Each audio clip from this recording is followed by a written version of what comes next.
ఈరోజు మన స్పెషల్ కోవా గులాబ్ జామున్ కావాల్సిన పదార్థాలు కోవా, మైదా, కార్న్ఫ్లోర్ అండ్ షుగర్ అండి. అయితే 1/2 kg కోవా తీసుకున్నాను. దీంట్లో 1 కప్ మైదా పిండి, ఒక 2 టేబుల్ స్పూన్ కార్న్ఫ్లోర్ వేసి ఇదంతా మిక్స్ చేసుకోవాలి. మైదా అండ్ కార్న్ఫ్లోర్ వేసాం కదా, కోవాలో లైట్గా వాటర్ ఉంటుంది, అదంతా అబ్జర్వ్ అయ్యే వరకు చూసుకోవాలండి మళ్ళీ. దీని తర్వాత వాటర్ ఏమైనా అవసరం ఉంటే కొద్దిగా వేసుకోవాలి. అయితే మా పిల్లలకి కొంచెం కలర్ ఉంటేనే ఇష్టం అన్నమాట. నేను ఆరెంజ్ కలర్ తీసుకున్నాను. వాటర్ కలిపేసి దీన్ని వేసుకొని చూసుకుంటూ మెత్తగా కలుపుకోవాలి. 1/2 kg కోవాకి 1/2 kg షుగర్ తీసుకున్నాను.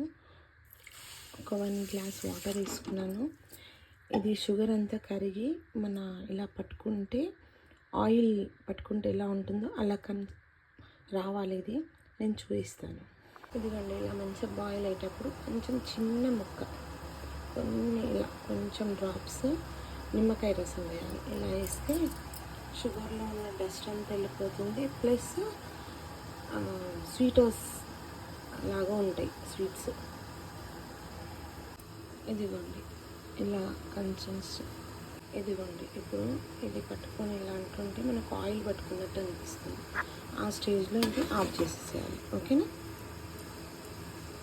నెక్స్ట్ గులాబ్ జాములు వేసేటప్పుడు పాకం అన్న వేడిగా ఉండాలి, గులాబ్ జామున్ అన్న వేడిగా ఉండాలి, ఏదన్నా ఒకటే వేడిగా ఉండాలి. అందుకే నేను ఫస్ట్ ఈ సిరప్ చేసి పక్కకు పెట్టేసుకుంటాను. ఇదిగోండి, నాకు 1/2 kgకి ఇన్ని గులాబ్ జామున్ అయ్యాయి. నేను కొంచెం పెద్ద సైజు వేసి చేసుకున్నాను. బాండ్లీలో ఆయిల్ హీట్ చేసుకున్నాను. హీట్ అయిందా లేదా అని చిన్నగా ఇలా ముక్క వేసి చూసాను. ఇది కొంచెం హెవీ హీట్ కావద్దండి, లైట్ హీట్ అయ్యాకే వేసుకోవాలి. లేదా తొందరగా మాడిపోతాయి, లోపల నుంచి కుక్ అవి. ఇవి మీడియం ఫ్లేమ్ పైనే ఫ్రై చేసుకోవాలి, ఎందుకంటే కోవా కదా, తొందరగా వేగిపోతాయి అన్నమాట, పైనుంచి మాడిపోతాయి అందుకే. ఓకేనా. ఇట్లా ఫ్రై చేసుకోవాలి, కలుపుతూ ఉండాలి, లేకుంటే మాడిపోతాయి ఇవి. ఇదిగోండి, ఈ కలర్ రాగానే తీసేసేయాలి, లేదా తొందరగా మాడిపోతాయి అన్నమాట. ఇదిగోండి, మన గులాబ్ జామున్ని పాకంలో వేసి ఒక 1/2 అవర్ పక్కకు పెట్టేయాలి. ఆ పాకం అంతా పీల్చుకొని మంచిగా మెత్తగా స్మూత్గా అవుతాయి. ఓకేనా. చాలా ఈజీ కోవా గులాబ్ జామున్, ఒకసారి ట్రై చేయండి. ఇదిగోండి, మన గులాబ్ జామున్ రెడీ.